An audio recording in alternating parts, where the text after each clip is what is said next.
आइए देखते हैं कि गांव के लोगों के साथ क्या हुआ था। एक दिन गांव की 3 औरतें, जिनका नाम श्यामा, रूपा और सपना होता है, आपस में बैठकर बातें कर रही होती हैं। अरे रूपा बहन, मैं तुम्हें क्या बताऊं, मेरी सास ने तो मेरा दिमाग खराब कर रखा है। अगर मेरा बस चले तो मैं उसकी जान ही ले लूं। अरे क्या हुआ श्यामा बहन, इतना गुस्से में क्यों हो? शांति मौसी ने क्या कर दिया? हाँ तुम घर में अकेली हो ना, इसीलिए इतने मजे से रहती हो। हमसे पूछो जिनकी सास है, एक तो खाती हैं इतना, रोटी बना बना कर मेरे तो हाथ ही थक जाते हैं, ऊपर से हर काम में कमियां निकालती हैं। सही कह रही हो श्यामा बहन, मेरी कहानी भी कुछ कुछ तुम्हारी तरह ही है। मैं तो जरा सा अपने मर्द के साथ बैठ क्या जाऊं, पता नहीं कहां से बुढ़िया को खबर मिल जाती है, वहीं आकर सर पर खड़ी हो जाती है।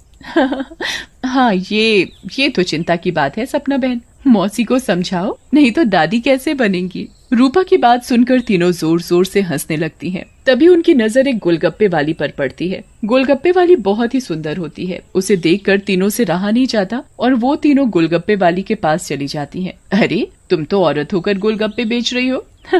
ये तो पहली बार देखा है। अरे तो बहन, इसमें बुराई क्या है, कौनो गलत काम थोड़ी ना कर रहे हैं, मेहनत कर रहे हैं। वैसे आप लोग खाओगे गोलगप्पे?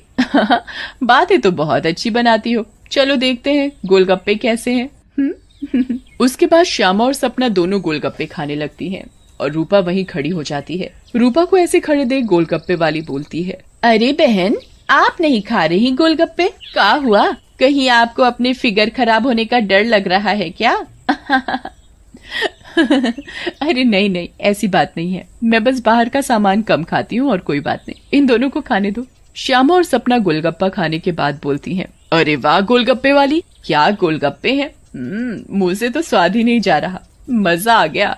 ऐसे गोलगप्पे मैंने जिंदगी में कभी नहीं खाए, तुम तो रोज आया करो, मैं तो रोज ही खाऊंगी। हाँ हाँ हाँ बहन जी, ये भी कहने की बात है, अब तो मैं रोज ही आया करूंगी, नया नया काम जो खोला है। उसके बाद वो गोलगप्पे वाली वहाँ से चली जाती है और वो तीनों औरतें भी अपने अपने घर चली जाती हैं। अगली सुबह रूपा पानी भरने के लिए कुएं पर जाती है।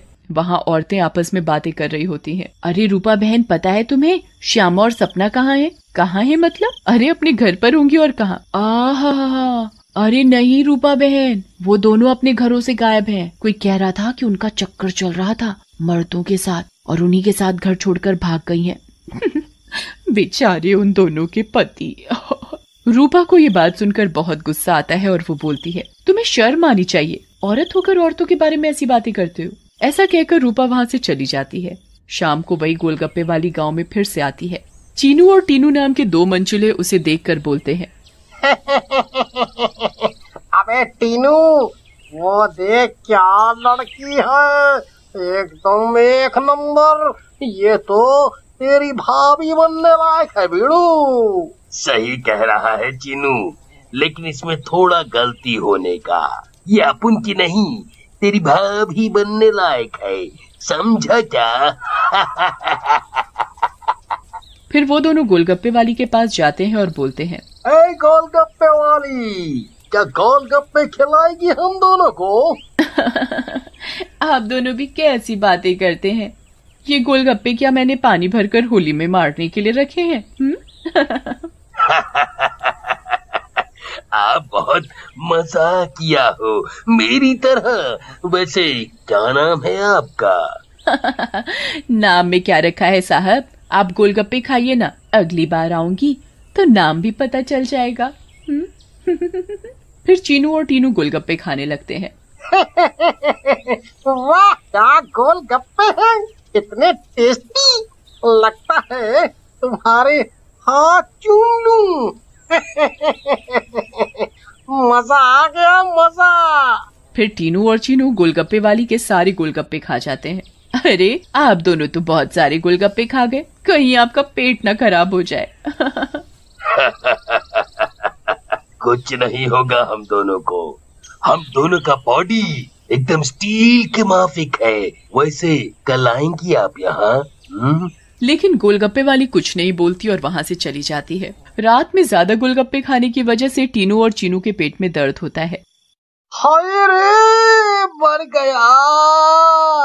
अरे टीनू भाई, ये लड़के का चक्कर अपन दोनों के लिए भारी पड़ गया रे। बहुत तेज दर्द हो रहा है पेट में। सही बोल रहा है भाई, अपन के पेट में भी बहुत गुड़गुड़ गुड़गुड़ सा हो रहा है और टॉयलेट तो कई बार होकर आया। मर गया रे, फिर से आ गई। टीनू और चीनू दर्द के मारे पेट पकड़कर बैठे होते हैं। तभी वो गोलगप्पे वाली उनके पास आ जाती है और बोलती है, क्या हुआ मेरे आशिकों, ऐसे क्यों बैठे हो, पेट में दर्द हो रहा है क्या? तुम्हें पता था कि क्या मिलाया है तुमने इसमें, बताओ। लेकिन तभी गोलगप्पे वाली चुड़ैल के रूप में आ जाती है। उसे ऐसे देखकर टीनू और चीनू दोनों घबरा जाते हैं और भागने लगते हैं। ये क्या हो गया अपन लोगों के साथ? हम तो परी समझ रहे थे, ये तो चुड़ैल निकली। अब हम क्या करेंगे? भागो रे भागो, अपनी जान बचाकर भागो। अब हम क्या करेंगे? करेगी तो ये चुड़ैल, अगर हम यहाँ से नहीं भाग पाए, इसलिए भागो यहाँ से। लेकिन चुड़ैल उन दोनों को पकड़ लेती है और मार डालती है और वहाँ से चली जाती है। इसके बाद तो मानो ये रोज की बात हो जाती है। रोज वो चुड़ैल गोलगप्पे वाली बनकर आती और गोलगप्पे खिलाकर रात में लोगों को मार डालती। इन सब से गांव वाले बहुत परेशान हो जाते हैं और एक दिन पंचायत बिठाते हैं। पंचायत में रूपा भी जाती है। अरे भाइयों, गांव संकट में है, हम सबको मिलकर इस समस्या का समाधान निकालना पड़ेगा, नहीं तो एक एक करके पूरा गांव ही खाली हो जाएगा। तभी रूपा का पति दीनू बोलता है, लेकिन सरपंच जी, हमें तो कुछ पता नहीं है कि ये सब कौन कर रहा है, या लोग अपने आप घर छोड़कर जा रहे हैं। सही कह रहे हो दीनू बेटा, लेकिन हम ऐसे शांत तो नहीं बैठ सकते और अपने गांव वालों को जाने नहीं दे सकते। हमें कुछ तो करना ही होगा। हाँ। फिर पंचायत में कोई भी फैसला न निकलने पर सभी गांव वाले अपने अपने घर चले जाते हैं। उसी दिन दोपहर में चुड़ैल फिर से गोलगप्पे वाली का भेष बदल कर गाँव में आती है। रूपा उसके पास जाती है और बोलती है, अरे गोलगप्पे वाली, जरा गोलगप्पे खिला दे, सुबह से मन खराब हो रहा है, शायद चटपटा खाने से ठीक हो जाए। लेकिन तभी उसकी नजर गोलगप्पे वाली के पैरों पर पड़ती है। गोलगप्पे वाली के पैर उल्टे होते हैं। रूपा ये देखकर समझ जाती है कि हो न हो ये इसी का किया धरा है। रूपा सब समझने के बावजूद गोलगप्पे खाने लगती है और खाकर वहाँ से चली जाती है और दीनू के घर में जाकर सारी बात बताती है, जिसे सुनकर दीनू बोलता है, तुम पागल हो गई हो क्या रूपा? अगर उस गोलगप्पे वाली पर तुम्हें शक था तो तुमने गोलगप्पे क्यों खाए और अपनी जान जोखिम में क्यों डाली? मैंने अपनी जान जोखिम में नहीं डाली, तुमने एक बात पर ध्यान नहीं दिया। गांव में जितनी भी लाशें मिली हैं वो सिर्फ आदमियों की हैं, एक भी औरत की नहीं है। इसका मतलब ये है कि ये चुड़ैल अभी सिर्फ आदमियों को मार रही है। लेकिन रूपा, फिर भी औरतें तो गायब हो रही हैं और वो चुड़ैल निकली तो तुम उसका मुकाबला कैसे करोगी? हम औरतों में बड़ी शक्ति होती है, हम अगर अपनी पर आ जाएं तो किसी को भी अपने बस में कर लें। ये तो एक चुड़ैल है, इसे मैं देख लूंगी। तुम चिंता मत करो। फिर रूपा और दीनू अपने कमरे में सो जाते हैं, लेकिन रूपा की चिंता में दीनू को नींद नहीं आती और वो आंख बंद करके लेटा रहता है। रात में चुड़ैल उन दोनों के कमरे में आती है और रूपा को यूं आराम से सोते हुए देखकर हैरान रह जाती है। ये औरत तो वाकई बहुत निडर है, क्या मत सो रही है, लेकिन आज के बाद डरेगी। ऐसा कहकर चुड़ैल सोती हुई रूपा को उठा लेती है और जंगल की ओर चल पड़ती है। दीनू भी चुपचाप चुड़ैल का पीछा करने लगता है। चुड़ैल एक गुफा के सामने पहुंचकर रुक जाती है और गुफा को खोलती है। खुल जा सिमसिम। गुफा का दरवाजा खुल जाता है और चुड़ैल अंदर चली जाती है। दीनू भी चुपके से उनके पीछे पीछे अंदर चला जाता है। अंदर जाकर चुड़ैल रूपा को एक अंधेरे कमरे में ले जाती है और रोशनी करती है। जैसे ही वहाँ रोशनी होती है, गांव की बाकी औरतें भी रूपा को दिखाई देती हैं। श्यामा और सपना भी वहाँ होती है। अरे चुड़ैल, ये सब क्या है? गाँव की औरतें, तुम ये क्या कर रही हो? लेकिन चुड़ैल कुछ नहीं बोलती। रूपा बहन, ये चुड़ैल पूर्णिमा के दिन हम सब औरतों की बलि देगी, बचा लो हमें। ये बचाएगी तुम्हें। इसकी जान तो खुद खतरे में है। तभी वहाँ दीनू आ जाता है और बोलता है, रूपा की नहीं चुड़ैल, बल्कि तू खतरे में है।